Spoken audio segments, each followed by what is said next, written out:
యోగా అంటే ఏమిటి? యోగా వలన నాకేమొస్తుంది సార్ అని అడిగాడు ఒక అతను నాతో. యోగా వలన నువ్వు యోగ్యుడు అవుతావయ్యా అని చెప్పాను. मुझे क्या मिलेगा योगा करने से, ऐसा उन्होंने सवाल पूछा मेरे से. मैंने उन्हें कहा योगा करने से आप योग्य बनाओगी. और उससे क्या है, योग्य बनाने माने कोई मामूली विषय नहीं है. That means you will be fit for anything, for everything, all mentally, physically, you will be fit. If you are physically fit, then mentally you will be all right. That is the saying. ఈరోజు పని ఒత్తిడితో అందరూ సతమవుతూ అవుతున్నారు. The modern day life, there is tension without reason. People suffer with tension, no attention, no retention. They will be doing only pretension, as if everything is all right and all.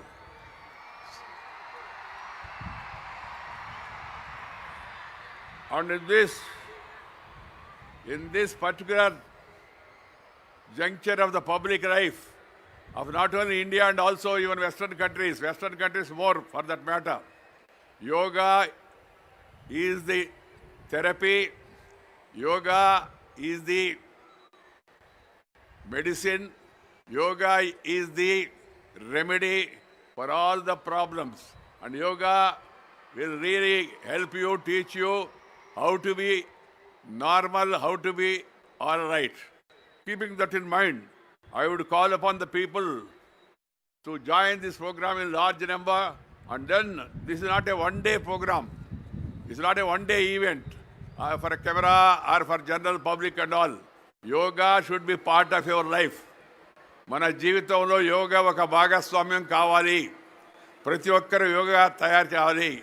Yoga చేసినందువల్ల అందరూ యోగ్యులుగా తయారై భారతదేశాన్ని మరింత శక్తివంతమైన దేశంగా ముందుకు వెళ్ళాలని చెప్పి నేను మనవి చేస్తూ ఉన్నాను.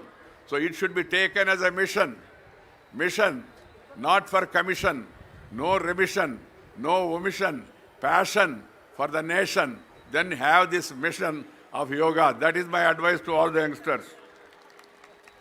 ఒకే భూమి ఒకే ఆరోగ్యం కోసం యోగా అనే పేరుతో ప్రధానమంత్రి గారు ఇచ్చిన పిలుపుకి ఇవాళ దేశవ్యాప్తంగా కనీ విని ఎరుగని రీతిగా అన్ని రాష్ట్రాల్లో కూడా మనకు సన్నాహాలు మొదలైనవి.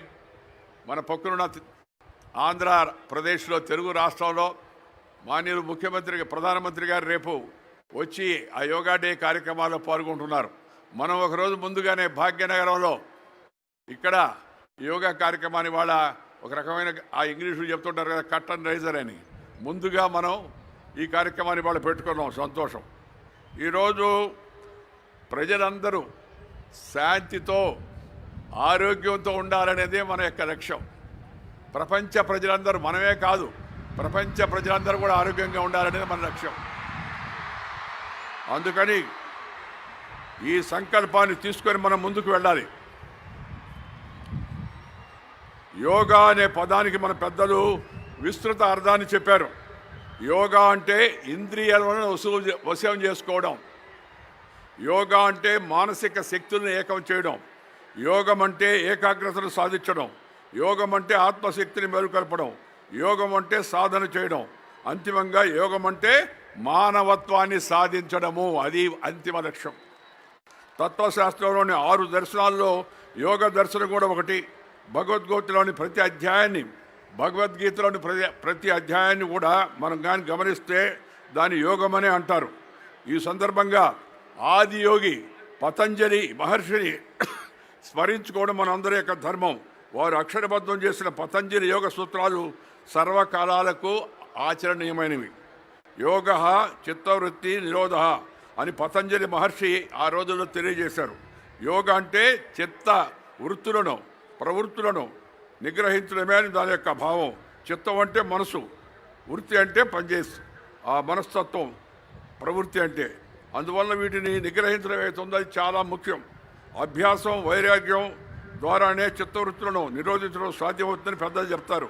అభ్యాసం అంటే అవసరమైంది నేర్చుకోవడం. వైరాగ్యం అంటే అనవసరమైన దాన్ని విడిచిపెట్టడం. అవసరమైన దాన్ని నేర్చుకోవడం, అలాగే అనవసరమైన దాన్ని విడిచిపెట్టడం, ఈ రెండు కూడా చాలా ముఖ్యమని చెప్పని, అది శారీరకంగానే కావచ్చు, మానసికంగా కావచ్చు, దాన్ని పాటించడం చాలా అవసరం. ఇప్పుడు ఎందరో మానసిక శాస్త్రవేత్తలు చెప్తున్నారు, పతంజలి మహర్షి చెప్పడమే కాదు, ఇప్పుడు ఈ రోజుల్లో అందరూ ఎవరినైనా సైకాలజిస్ట్కి వెళ్తే, మీరు ఎవరిదైనా ఫిలాసఫర్ దగ్గరికి వెళ్ళినా వాళ్ళందరూ ఈ విషయాలు చెప్తున్నారు. ఈ భారతదేశం మీద జరిగిన విదేశ దాడులు మన సంపదలను హరించడమే కాకుండా మన కళలను శాస్త్రాలను మన నుంచి దూరం చేసే ప్రయత్నం చేశారు. ఆ నలంద విశ్వవిద్యాలయం పైన వాడు బక్తియార్ ఖిల్జీ దాడి చేసి వేలాది పుస్తకాలను అక్కడ ధ్వంసం చేశాడు. దేశంలో అనేక దేవాలయాలు మందిరాలను కూడా కూల్చివేశారు. దేశంలో మన యొక్క ప్రార్థనా స్థలాలను కూల్చివేశారు. అలాంటి పరిస్థితి నుంచి మళ్ళా తిరిగి తేరుకొని మనం ముందుకు వెళుతున్నాం. మళ్ళా శక్తివంతమైన దేశంగా తయారవుతున్నాం. మన దేశంలో ఉన్న శాస్త్రజ్ఞులు నిజంగా మనం శాస్త్రజ్ఞులకు జేజేలు పలకవలసింది. ఆపరేషన్ సింధూర్ ఇవాళ ప్రపంచం అంతా కూడా విస్తుపోతుంది. ఆపరేషన్ సింధూర్ అని అంటే ఎంత ప్రిసిషన్తో, ఎంత నేర్పుతో, ఎంత ఓర్పుతో, ఎంత కూర్పుతో చక్కగా వెళ్ళి స్థావరాన్ని గురిపట్టి సరిగ్గా వాళ్ళకి తగినట్టుగా చూసి పక్క వాళ్ళకి కూడా తగలకుండా మళ్ళా 22 నిమిషాలు రావడం ప్రపంచ చరిత్రలోనే ఇది అద్భుతమైన ధైర్య సాహసోపేతాలతో కూడిన కార్యక్రమం అని చెప్పి నేను మనం చేస్తాను. ఆర్మీ దానికి ఎంత ముఖ్యమో సైంటిస్టు శాస్త్రజ్ఞులు కూడా ఎవరైతే మనకి ఇలాంటి ఈ శస్త్రాలను అస్త్రాలను బ్రహ్మోస్ లాంటి వాటిని మనకు అందించారో వాళ్ళందరూ కూడా మన ఈ సందర్భంగా గుర్తుకోవాల్సిన అవసరం ఉంది. వారిని అభినందించడం పాటు మనం కూడా మన యొక్క జీవితాల్లో ఏదో ఒక విషయంలో కాస్త ప్రావీణ్యత సాధించే ప్రయత్నం చేయాలి. మీ అందరికీ మనం చేస్తున్నాను. ఈ యోగా మార్గం ద్వారా ప్రపంచాన్ని అంతా ఏకం చేయడం, యోగ మార్గం ద్వారా ప్రపంచ శాంతికి దారి చూడడం. ఎందుకంటే if you have tension you cannot pay attention. As I told you earlier, it will be only pretension and you will not have any retention of the ideas. That's why peace is the prerequisite for progress. Peace is the prerequisite for progress. For peace, mental peace, yoga is the best remedy, cheapest remedy. యోగాకు ఛార్జీ లేదు, యోగాకు మతము లేదు. కొంతమంది దాన్ని మతంతో ఊడిపెట్టే ప్రయత్నం చేస్తుంటారు. దాన్ని నేను ఏమంటానంటే మతము కాదు, అలా ఆలోచించడం యతిమతం అవుతుందని చెప్పని మనం చేస్తున్నాను. నేను యతిమతము అనే పదం ఉంది తెలుగులో. మతము కాదు, ఇది మన యొక్క జీవన విధానం. ఇది ఆదికాలం నుంచి, వేదకాలం నుంచి, పుణ్యకాలం నుంచి, పురాణకాలం నుంచి మన పూర్వీకులు అనుభవించి, రంగరించి, మేళవించి మనకు అందించినట్టు యొక్క ఆ శాస్త్రం అవుతుందో అది యోగా శాస్త్రాన్ని మనందరికి కూడా, మన పిల్లలకు, మన ఇంట్లో ఉండే వాళ్ళందరికీ కూడా, స్త్రీ పురుషులతో సహా అందరికీ యోగాభ్యాసం చేయడం ద్వారా మంచి జీవితాన్ని పొందేందుకు ప్రయత్నం చేయాలని చెప్పి మనం చేస్తూ, యోగా అనేది సర్వధర్మాలకు సంబంధించిన ఒక ఆరోగ్య శాస్త్రం అనే విషయాన్ని మనం గమనించాలి. యోగా విషయంలో అనవసరం వివాదాలు పనికిరావు, రాజకీయాలు అస్సలే పనికిరావు. దీంట్లో రాజకీయానికి అవకాశమే లేదు యోగాలో. నువ్వు యోగా చేస్తే నీ ఆరోగ్యం బాగుపడుతుంది, దాంట్లో రాజకీయం ఉందే చెప్పండి. అందుకని ఈ యోగా కార్యక్రమాన్ని మనందరికి కూడా మన జీవితంలో ఒక భాగం చేయవలసిందిగా మీ అందరికి కూడా మనవి చేస్తూ, ఈరోజు ఇంత పెద్ద ఎత్తున తరలి వచ్చినట్టు భాగ్యనగర ప్రజాధికారికి మరొకసారి అభినందన తెలుపుతూ, ఈ కార్యక్రమ నిర్వాహకుడైన కిషన్ రెడ్డి గారిని ఇంకోసారి అభినందిస్తూ మీ దగ్గర సెలవు తీసుకుంటాను. నమస్కారం. జై హింద్.